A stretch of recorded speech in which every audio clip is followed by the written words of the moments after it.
Chicago Fire showrunner teases the Carver/Violet romance will be much messier than the Brett/Casey relationship ahead of season 14 uncertainty. Some bad news are headed for Sam Carver, Jake Lockett, and Violet McCamey, Hanako Greensmith, in Chicago Fire season 14. Despite their relationship taking significant strides in the season 13 finale, the upcoming season does not inspire confidence in a positive outcome for their relationship. We know that Lockett is not returning as a series regular when the show returns this fall, and the finale also set up a potential exit arc for him. Carver revealed that he had applied for a job in Denver and might be leaving Chicago for good. However, nothing is a done deal. The show could walk anything back, but that won't be easy.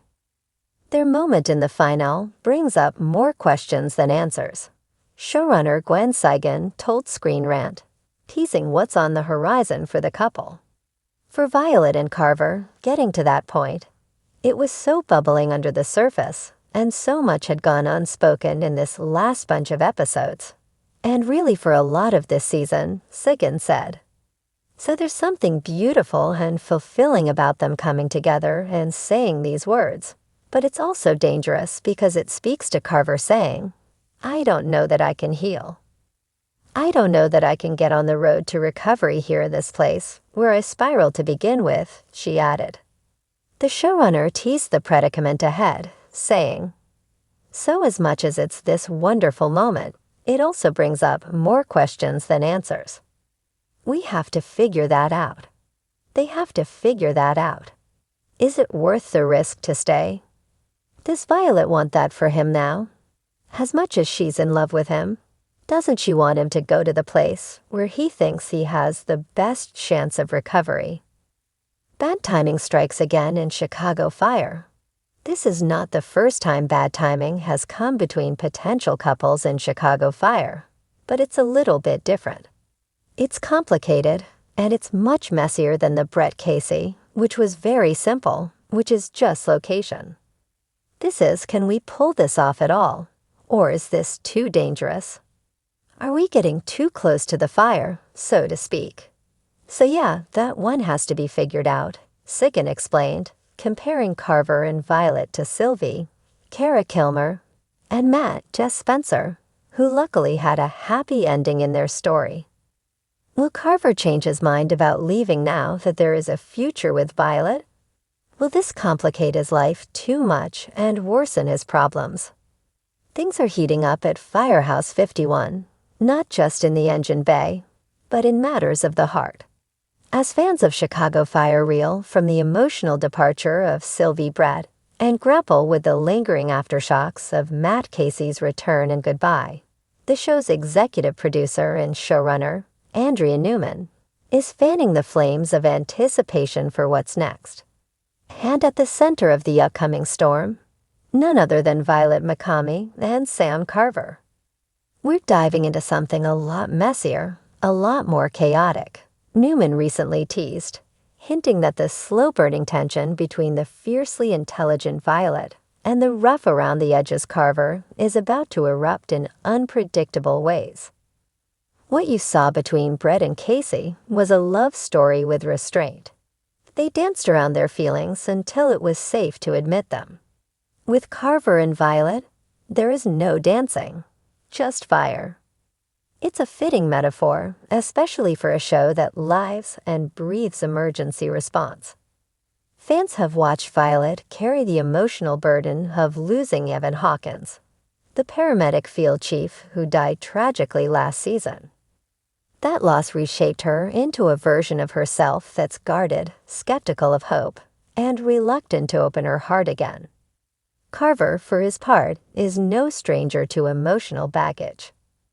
A past riddled with trauma and a volatile temper has made him a wild card among the ranks at 51.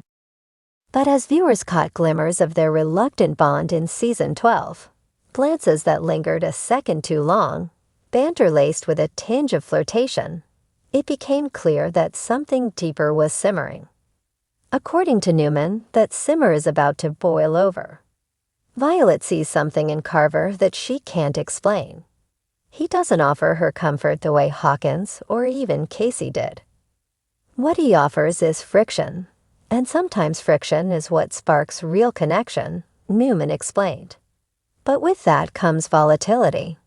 These are two people who are still healing, still figuring themselves out, and when you try to merge that with romantic feelings, it's going to be messy. The showrunner promises that this new arc won't try to replicate the slow burn charm of Brett and Casey. Instead, it will lean into the unpredictability. "We're not telling a fairy tale," she said. "This isn't two people falling in love at the perfect time. It's two people falling in lust, in anger, in confusion, and then trying to navigate what that means." The teaser comes at a moment of broader uncertainty for the Chicago Fire universe.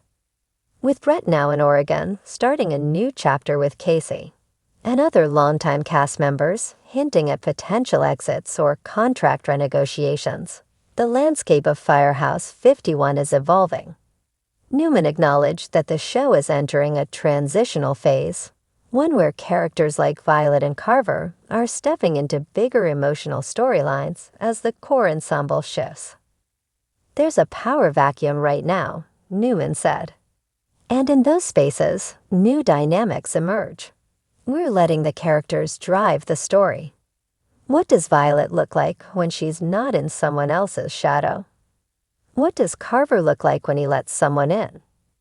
Of course, fans are divided. Some remain fiercely loyal to the Brettsey arc, struggling to embrace a new couple at the heart of the show. Others are excited to see a romance that reflects the messy, imperfect reality of grief and recovery. Social media is already ablaze with debate. Hashtag #ViverShippers versus hashtag Team Hawkins Forever. Each side bracing for what promises to be a bumpy emotional ride. Newman encourages fans to keep an open mind.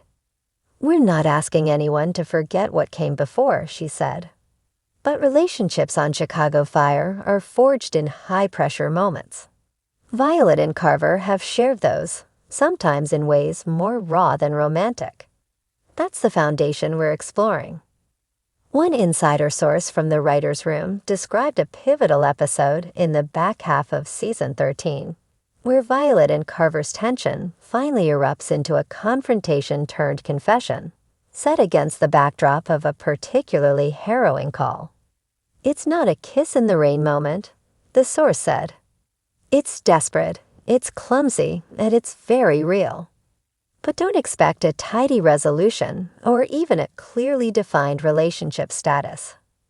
These are not two people who jump into love, Newman emphasized. They fall into chaos, and from that, they try to build something.